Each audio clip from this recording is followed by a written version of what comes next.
네, 안녕하십니까 동역자 여러분. 오늘 민수기 24장 보도록 하겠습니다. 우리 저번 시간에 모아방 발락의 요청으로 발람 선지자가 예언을 하죠. 첫 번째 장소는 바알 신당에서 했고, 거기서 7제단을 쌓고 수송아지 7마리 또 염소 7마리를 드리면서 그 당시에 이방인들이 드린 제사법을 가지고 그 문화를 가지고 그렇게 한 거예요. 그러나 하나님은 오히려 이스라엘을 축복하게 하죠. 두 번째 비스간의 산에서는 마찬가지입니다. 비스간의 산에서 또 기도했더니 하나님께서 오히려 이스라엘을 축복하게 합니다. 이제 세 번째 부월산이라는 곳에 데려가죠. 그곳에서 또 이제 예언을 하게 하는 내용이 오늘 24장에 들어 있습니다. 내용 보도록 할까요? 선지자 발람이 자기가 이스라엘을 축복하는 것을 여호와께 선히 여기심을 보고 전과 같이 점수를 쓰지 아니하고 그의 낯을 광야로 향하여. 자, 발람 선지자들이 느끼는 거예요.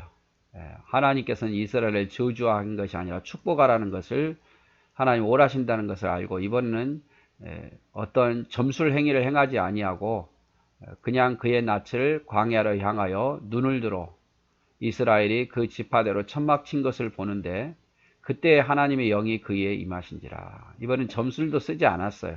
근데 하나님께서 이 발람 선지자가 이스라엘에 장막 친 것을 보고 있을 때 하나님의 영이 그에게 임했다 이 말이죠.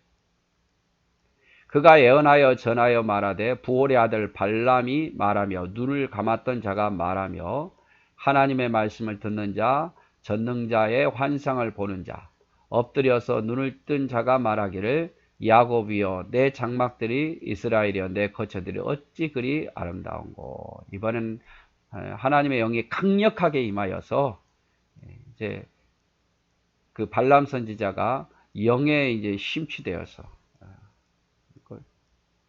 말을 하게 되는 거죠. 그런데 이스라엘이여 야곱이여 어찌 너의 장막이 그렇게 아름다운고. 또 복된 이야기를 하죠. 저주가 아닌. 그 벌어짐이 골짜기 같고 강가의 동상 같으며 벌어짐이 골짜기 같다. 그러니까 축복의 말이에요. 그 다음에 강가의 동상 같다. 여러분 얼마나 강가는 물이 풍부하잖아요.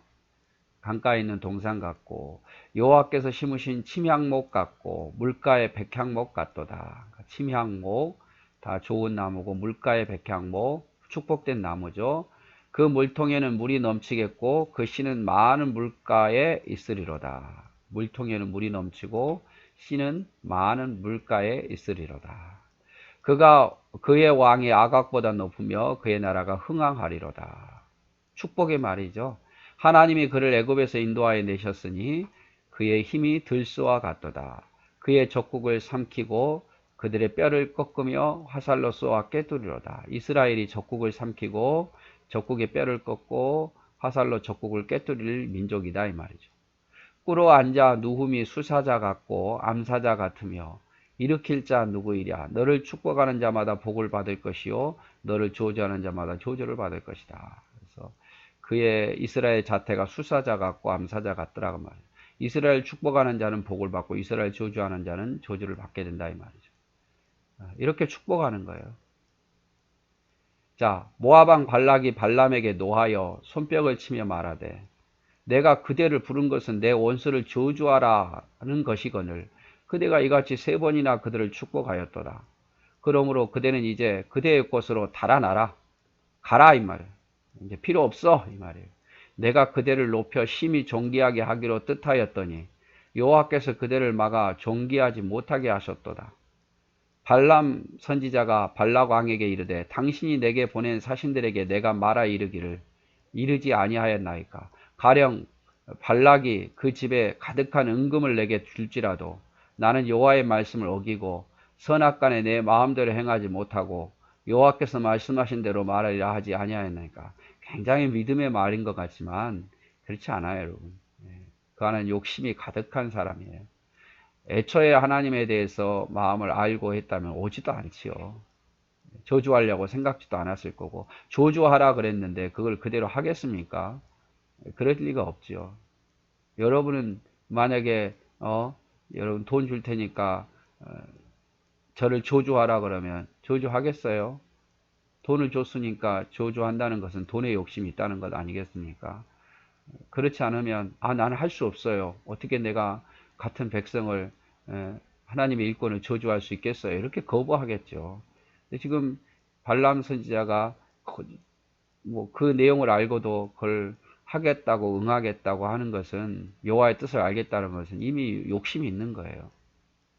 14절 이제 나는 내 백성에게로 돌아가거니와 들으소서 내가 이 백성이 후일에 당신의 백성에게 어떻게 할지를 당신에게 말하리이다. 자 이제 돌아가겠다고 하면서 마지막 예언을 합니다. 마지막 예언. 자, 마지막 예언이 어떤 건지 봅시다. 네 번째 예언이죠. 이건 특별히 재단을 쌓은 건 아니에요. 네 번째는. 그러나 성령이 또 역사하니까 마지막 예언을 합니다. 예언하여 이르기를 부올의 아들 발람이 말하며 눈을 감았던 자가 말하며 하나님의 말씀을 듣는 자가 말하며 지극히 높으신 자의 지식을 아는 자 전능자의 환상을 보는 자 엎드려서 눈을 뜬 자가 말하기를 내가 그를 보아도 이때의 일이 아니며 내가 그를 바라보아도 가까운 일이 아니로다. 한 별이 야곱에게서 나오며 한 규가 이스라엘에게서 일어나서 모압을 이쪽에서 저쪽까지 쳐서 무찌르고 또 셋의 자식들을 다 멸하리로다. 자, 예언이 뭡니까? 이스라엘이 모압을 칠 거다 이 말이죠. 그 원수인 에돔은 그들의 유산이 이스라엘의 유산이 되며 그의 원수의 세일도 그들의 유산이 되고 그와 동시에 이스라엘은 용감히 행동하리로다. 주권자가 야곱에게서 나서 남은 자들을 그 성읍에서 멸절하리로다. 그래서 이스라엘이 모압도 이쪽 저쪽에서 쳐서 이길 것이고 에돔도 이길 것이다 이 말이죠. 아말렉을 바라보며 예언하여 이르기를 아말렉은 민족들의 으뜸이나 그의 종말은 멸망에 이르리로다 하고 또 겐 족속을 바라보며 예언하여 이르기를 내 거처에서 경고하고 내 보금자리는 바위에서 있도다. 그러나 가인이 쇠약하리니 나중에는 아수르의 포로가 되리로다 하고 또 예언하여 이르기를 슬프다 하나님이 이 일을 행하시리니 그때의 살자가 누구이랴. 기띔 해변에서 배들이 와서 아수르를 학대하며 에벨을 괴롭힐 것이나 그도 멸망하리다. 아말렉, 겐 족속 뿐만 아니라 심지어는 아수르까지 하나님께서 멸할 것을 예언하죠. 그래서 네 번째 축복의 예언인데 메시아가 오실 것에 대한 이야기. 17절에 메시아가 오실 것에 대한 이야기. 그래서 이거 이렇게 말하죠. 한 별이 야곱에게서 나오며 한 귀가 이스라엘에게서 일어나래. 이거 메시아가 올 것에 대한 예언의 이야기죠. 이스라엘이 모압, 에돔, 아말렉에게 승리할 것이라는 예언이 들어있고 가인 족속이 아시리아의 포로가 될 것을 예언하고 있고 또 메소포타미아 지역의 사람들이 아시리아와 에셈을 괴롭힐 것을 예언하고 있습니다. 그러니까 이제 모압 왕 발락이 화가 나죠. 발람이 일어나 자기 곳으로 가고 발락도 자기 길로 갔다. 가란 말이야. 이렇게 하면서 그렇게. 자, 그래서 이제 민수기 24장은요, 이제 선지자 발람이 세 번째 예언과 네 번째 예언을 하고 있는 내용이에요. 이제 발람은 이제 돈으로 욕심이 생겨서 여기까지 온 거예요. 하나님께서 계속 거절하고 그 뜻을 분명했음에도 불구하고 계속 여기까지 온 거죠. 하나님이 막으셨다가 또 그의 욕심을 이용해서 하나님의 일들을 진행해 가는 거죠. 그의 입술을 통해서 이스라엘 축복한다는 것도 알려주고 또 그 입술을 통해서 예언하게 하십니다. 그게 바로 하나님이 하신 일이에요. 그러나 나중에 보면요, 다른 성경에 보면 발람이 거짓 선지자, 악한 선지자임을 이야기를 하고 있죠. 하여튼 모압 왕 발락은 두려워서 어떻게든지 이스라엘을 무너뜨리려고 하지만 실패하고 맙니다. 자, 오늘은 길지 않게 여기서 짧게 마치도록 하겠습니다. 사랑하고 축복합니다.